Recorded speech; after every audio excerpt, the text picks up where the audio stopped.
সাধারণ মেয়ে, রবীন্দ্রনাথ ঠাকুর। আমি অন্তপুরের মেয়ে, চিনবে না আমাকে। তোমার শেষ গল্পের বইটি পড়েছি শরৎবাবু। বাসি ফুলের মালা। তোমার নায়িকা এলোকেশীর মরণ দশা ধরেছিল ৩৫ বছর বয়সে। ২৫ বছর বয়সের সঙ্গে ছিল তার রেশারেশি। দেখলেন তুমি মহাদশায় বটে, জিতিয়ে দিলে তাকে। নিজের কথা বলি, বয়স আমার অল্প। একজনের মন ছুঁয়েছিল আমার এই কাঁচা বয়সের মায়া, তাই জেনে পুলক লাগলো আমার দেহে। ভুলে গিয়েছিলাম অত্যন্ত সাধারণ মেয়ে আমি। আমার মতো এমন আছে হাজার হাজার মেয়ে, অল্প বয়সের মন্ত্র তাদের যৌবনে। তোমাকে দোহাই দেই, একটা সাধারণ মেয়ের গল্প লেখো তুমি। বড় দুঃখ তার স্বভাবের গভীরে অসাধারণ যদি কিছু তলিয়ে থাকে কোথাও, কেমন করে প্রমাণ করবে সে? এমন কজন মেলে যারা তা ধরতে পারে? কাঁচা বয়সে জাদু লাগে ওদের চোখে, মন যায় না সত্যের খোঁজে। আমরা বিকিয়ে যাই মরীচিকার দামে। কথাটা কেন উঠলো তা বলি। মনে করো, তার নাম নরেশ। সে বলেছিল কেউ তার চোখে পড়েনি আমার মতো। এত বড় কথাটা বিশ্বাস করবো যে সাহস হয় না, না করবো যে এমন জোর কই। একদিন সে গেল বিলেতে। চিঠিপত্র পায় কখনো বা। মনে মনে ভাবি, রামও রাম, এত মেয়েও আছে সে দেশে, এত তাদের ঠেলাঠেলি ভিড়, আর তারা কি সবাই অসামান্য? এত বুদ্ধি, এত উজ্জ্বলতা, তারা সবাই আবিষ্কার করেছে এক নরেশ সেনকে। স্বদেশে যার পরিচয় চাপা ছিল 10-এর মধ্যে। গেল মিলে চিঠিতে লিখেছে লিজির সঙ্গে গিয়েছিল সমুদ্রে নাইতে। বাঙালি কবির কবিতা কলাইন দিয়েছে তুলে, সেই যেখানে উর্বশী উঠেছে সমুদ্র থেকে। তারপরে বালির পরে বসলো পাশাপাশি। সামনে দুলছে নীল সমুদ্রের ঢেউ, আকাশ ছড়ানো নির্মল সূর্যালোক। লিজি তাকে খুব আস্তে আস্তে বললে, সেদিন তুমি এসেছো, 2 দিন পরে যাবে চলে। ঝিনুকের 2টি খোলা, মাঝখানটুকু ভরা থাক একটি নিরেট অশ্রুবিন্দু দিয়ে। দুর্লভ, মূল্যহীন, কথা বলবার কি অসামান্য ভঙ্গি। সে যে নরেশ লিখেছে, কথাগুলি যদি বানানো হয় দোষ কি? কিন্তু চমৎকার। হিরে বসানো সোনার ফুল কি সত্যি? তবু কি সত্য নয়? বুঝতেই পারছো, একটা তুলনার সঙ্গে তোর চিঠিতে একটা অদৃশ্য কাঁটার মতো আমার বুকের কাছে বিধিয়ে দিয়ে জানায় আমি অত্যন্ত সাধারণ মেয়ে।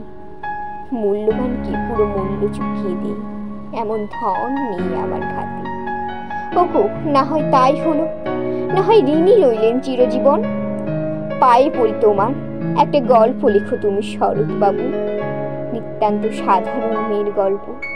সেই দুর্ভাগিনীকে দূরের থেকে পাল্লা দিতে হয় অন্তত 5-7 জন অসামান্যার সঙ্গে, অর্থাৎ সপ্তরথীর মান।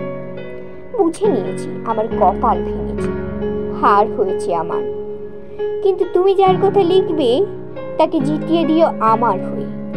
পড়তে পড়তে মুখ যেন ওঠে ফুলে। ফুলচন্দন পড়ুক তোমার কলমের মুখে। তাকে নাম দিও মালতী। ওই নামটা আমার, ধরা পড়বার ভয় নেই।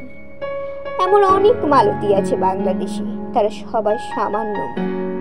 তারা ফরাসি জার্মান জানে না, কাঁদতে জানে। কি করে জিতিয়ে দেবে? উচ্চ তোমার মন, তোমার লেখনী মহিষী। তুমি ওকে নিয়ে যাবে ত্যাগের পথে, দুঃখের চরমে শকুন্তলার মতো। দয়া করো আমাকে, নেমে এসো আমার সমতলে। বিছানায় শুয়ে শুয়ে রাত্রির অন্ধকারে দেবতার কাছে যে অসম্ভব বর মাগি, সে বর আমি পাবো না, কিন্তু পাই যেন তোমার নায়িকা। রাখো না নরেশকে 7 বছর লন্ডনে, বারে বারে ফেল করুক তার পরীক্ষায়, আদরে থাক আপন উপাসিকা মণ্ডলীতে। ইতিমধ্যে মালতী পাশ করুক MA কলকাতা বিশ্ববিদ্যালয়ে। গণিতে প্রথম হোক তোমার কলমের এক আঁচড়ে। ওইখানেই যদি থামো, তোমার সাহিত্য সম্রাট নামে পড়বে কলঙ্ক। আমার দোষা যাই হোক, খাটো করো না তোমার কল্পনা। তুমি তো কৃপণ নও বিধাতার মতো। মেয়েটাকে দাও পাঠিয়ে ইউরোপে, সেখানে যারা জ্ঞানী, যারা বিদ্বান, যারা বীর, যারা কবি, যারা শিল্পী, যারা রাজা দল বেঁধে আসুক ওর চারদিকে। জ্যোতির্বিদের মতো আবিষ্কার করুক ওকে, শুধু বিদুষী বলে না, নারী বলে। ওর মধ্যে যে বিশ্ববিজয়ী জাদু আছে, ধরা পড়ুক তার রহস্য।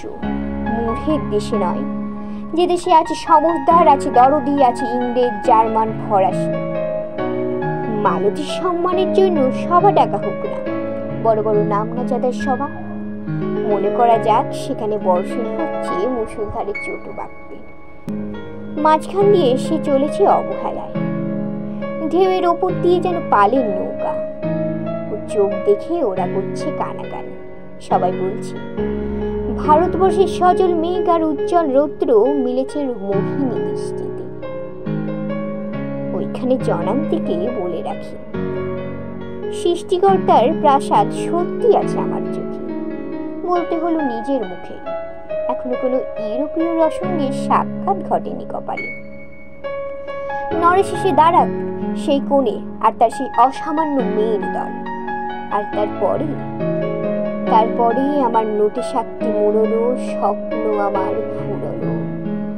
হায় রে সামান্য মেয়ে, বিধাতার শক্তির অপব্যয়। নমস্কার। লাইক ও সাবস্ক্রাইব করে পাশে থাকুন।